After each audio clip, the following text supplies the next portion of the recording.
Agriculture today is big business.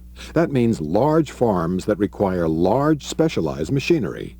Tractors with 400 horsepower diesel engines, hay balers, planters and grain augers, milking machines, and spraying and irrigation equipment. Name a machine and the odds are it gets heavy use, outdoors, in all kinds of weather. Farm equipment mechanics, most of whom work for farm equipment dealers, help reduce downtime by performing preventative maintenance. They spend much of their time adjusting and repairing machines, either at the dealership or in the field. Every farming community depends on its farm equipment dealers and the mechanics to keep everything running smoothly. After all, whether by full moon or floodlights, crops can't be harvested if the equipment doesn't work.